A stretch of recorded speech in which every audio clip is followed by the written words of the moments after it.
that's the situation here. This all happened around 11 o'clock this morning, shortly before.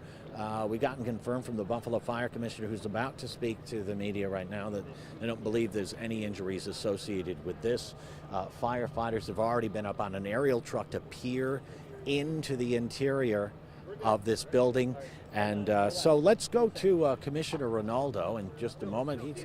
He's just about ready to speak. I guess Commissioner, I'm going to put this microphone right here, if you don't mind.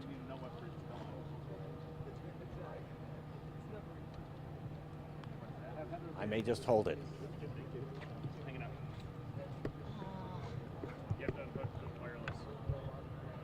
We don't.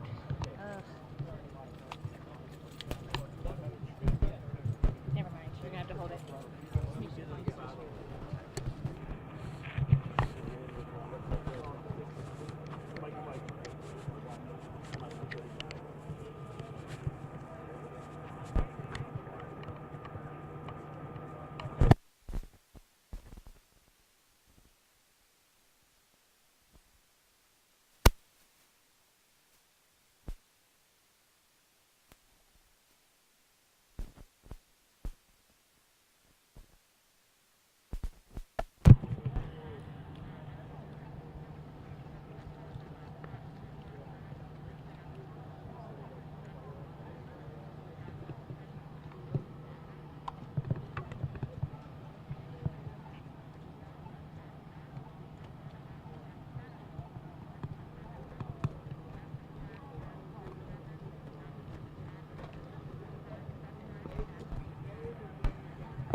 Here we go, Buffalo Fire Commissioner Bill Ronaldo.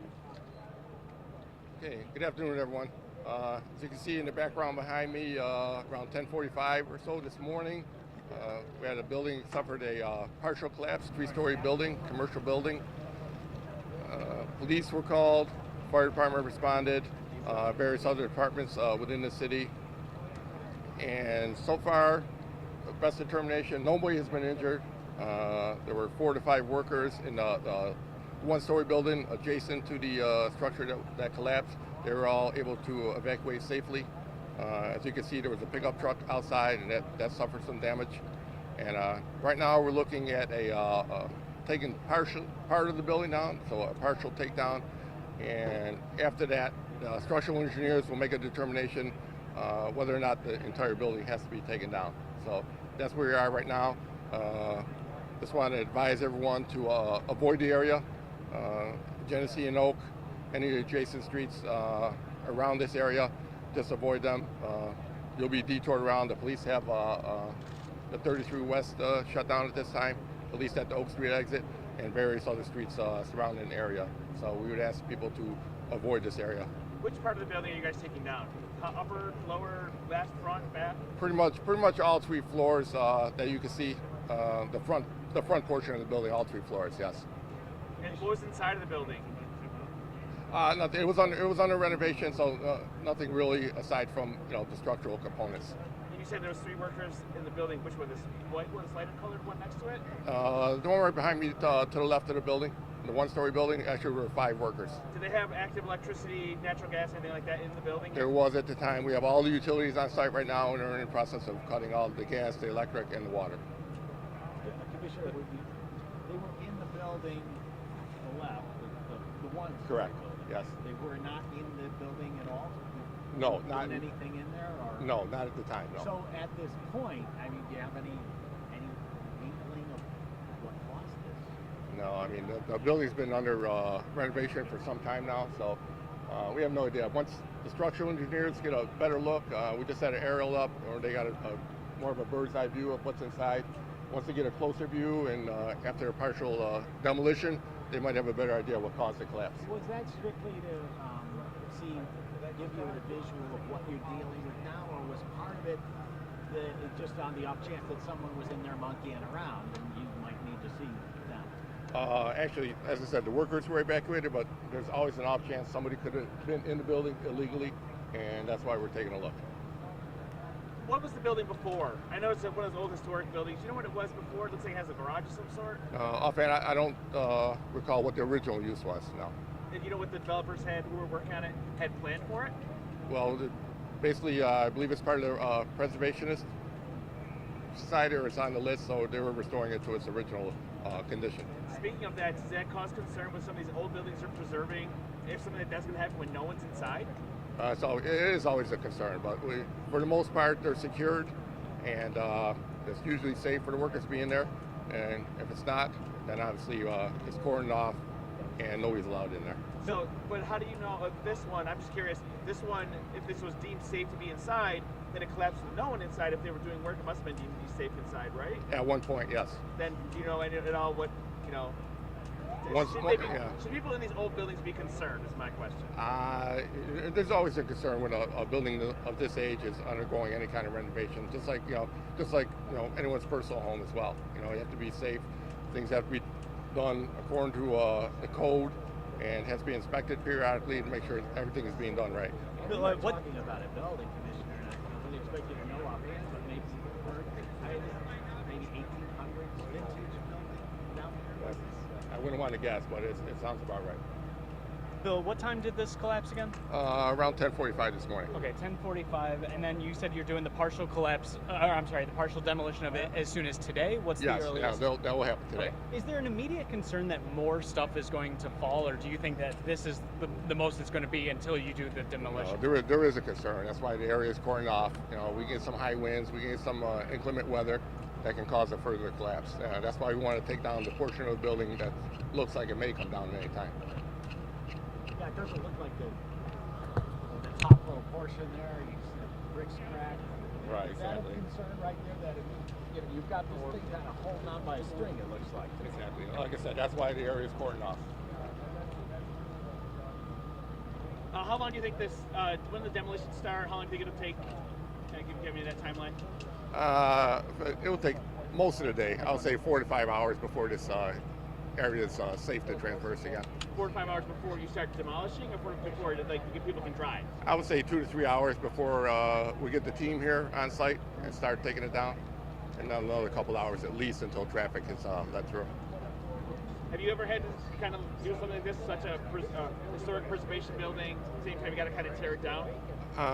We've had experience like this in the past. Yes, we have. What did you feel when you see something like so old, so classic? Well, yeah, it's kind of it's sad in a way, obviously, because we want to, obviously, I'm a fan of keeping these historic buildings around, but at some point they become unsafe, and the best thing to do is just take them down. Commissioner, 2 years ago there was a collapse on Ellicott. This whole block is late 1800s buildings. I mean, is the fire department or the city engineers going to do a real thorough inspection of all of these buildings to ensure this isn't going to happen? Yes, I'm familiar with the structure on Ellicott Street. As a matter of fact, the two are connected somewhat. I believe they're under the same ownership. So yes, code enforcement, city engineers, structural engineers will be taking a harder look at those buildings. And there was nobody in the truck when the bricks came down, right? Unfortunately not, yes. Do you plan on giving another press update just so we can know before, during, after the demolition? Yes. I'll probably be leaving the scene shortly, but Division Chief Tuberdyke, our Special Operations Chief, he'll be on the scene throughout, and he'll be able to give me an update. Thank you. You're welcome. Tom, good afternoon. We just heard from one of our firefighters. Commissioner? Hi. I'm Legacy Development.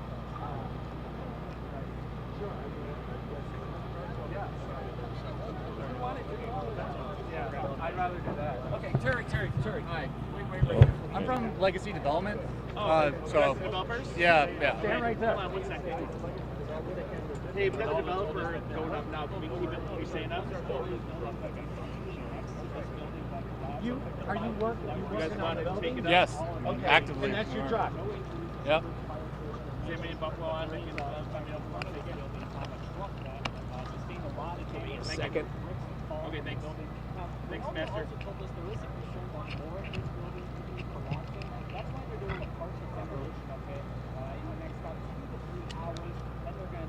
Okay. Thank you.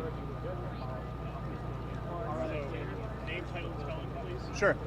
My name is Eamon Riley. I'm Assistant Vice President at Legacy Development. That's EAMONRILEY. So you were part of the ongoing work on this building? Yeah, so we're absolutely devastated by the collapse of 324 North Oak. We acquired these buildings at the height of the pandemic last year, and we're unable to immediately access the resources necessary to rectify the long-standing neglect at the hands of the previous landowner, Bruce Adler. We were diligently working on a stabilization plan. Our architect was on the phone with our engineer at the time of the collapse today. I was in the middle of a financing request for it. Unfortunately, we were unable to get to the finish line in time. And moving forwards, what we really hope to do is maintain and bring back the historic character of the property as much as possible, and make this property whole again. Were you guys aware of any of these structural issues before? Yes, but we haven't sent guys in there in over 8 months. The unsafe condition in the building really rendered it really difficult to find contractors even willing to do the work on it. Who was in, how many people were in or on the building today at any point?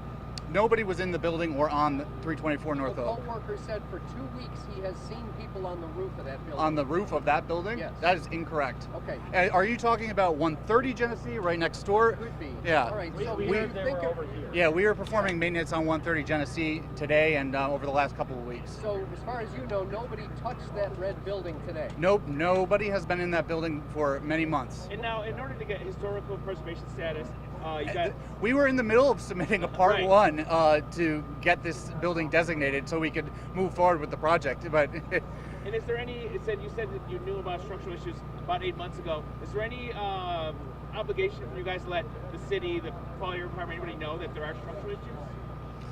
the city was well aware. We actually had discussed a stabilization plan with them right after we acquired the properties. So I would think that they were aware of that. The fire department just told us, if I remember correctly, that they weren't aware. The fire department? No, but Captain Ronaldo, but we just spoke with him. I'm not sure what the fire department knew, but we did speak with code enforcement at the city. You did have it. Did they want you to fence it out or anything like that? No, that was proactive stuff that we had done on our own anyway. So there was none of your guys were in that legacy truck. No. So what were you hoping to make out of this? So our tentative plan was to do 2 floors of commercial with some residences on the 3rd floor, about 3 or 4 apartments. And we, like I said, we were just getting ready to submit for all of that. Do you have any idea, how this may have occurred? I mean, it was a big gust of wind. No, really, if not for the previous landowner who did nothing with these properties for the last 30 years, this collapse would not have happened. Due to the difficulties, I'll just say again, due to the difficulties of COVID over the last year, getting work done and accessing financing was really proved very difficult. I imagine to shore up a building, you need, you've got to go beyond for something like this, jack posts or something. Oh, yeah. But did you have problems during the pandemic getting materials? Absolutely. And the cost of materials there. Our plan was actually to take out the whole core of the building and put in a new steel structure. And what type of upkeep is normally required on a building like that? I know you guys are just taking over, but for the dude before the person before who didn't take care of it, you said, Sure. What normally is supposed to be done? Well, what really happened was water damage. Just simply, making sure that no water was coming in through the roof would have been enough to prevent this. So really, Bruce Adler could have done minimal maintenance and protected the building. Yeah, and so you say water damage. In Miami, they're dealing with obviously a much worse situation, but similar cause. They're saying water damage Sure. to the structure. Is this something you guys are going to keep an eye out on moving forward as a developer? Oh, of course. We're actively working on the other buildings at this site as we speak, at a similar pre-development stage that we were at with this one. None were as bad, and we can actually access the interior of all the rest of the buildings in a safe manner. So we are diligently making sure those buildings are going to be okay. Why not just demolish the building and just start brand new? I'm not sure what the status of that is with our engineers and the city, so I really can't comment on that this time. So off the top of my mind, I think it's a building from the 1880s. Initially, it served as as complementary to, there was actually a 5-story factory behind this building that had a fire, I think, in the 80s, and was torn down at that point. So it was that garage door led to that rear factory, which then led through 441 Ellicott Street as well. So they're all connected to serve the meat market at the Washington Market. It was like butcher and meat related. So this one's vintage 1880s. Yes, yes. And you said that other one caught fire in the 80s. You meant the 1980s. Yes, correct. Just to confirm again, if I not heard, who was the previous owner in the building? Bruce Adler, Buffalo Properties LLC. And Legacy bought it about 18 months ago? At the very end of April 2020. So right in the midst of the very beginning of the pandemic. Oh, okay. So like 14 months ago is Yeah. when you bought it. Yes. And you really, other than shoring it up, you haven't done any real work in there in over a year. No. And again, the work that somebody would have seen would have been the building next door, somebody working on the roof? That's correct. Would that have affected? No. No. They were doing routine maintenance over there. Nothing building altering. So it would not have impacted 324 at all. And today an inspector was looking around the building next door. Is that what you're saying? No. Somebody, but you said nobody was in or on the building. Nobody was in 324 for quite some time. We refuse to let our employees go in there for safety. Can I get you just to say and spell your name and just give me your official title? I came in a little bit late. Sure. I'm Assistant Vice President at Legacy Development. My name is Eamon Riley. That's EAMON RILEY. Thanks, sir. Thanks. All right. Thanks, Sam. Thanks very much. I appreciate it. Good luck. Good luck, buddy.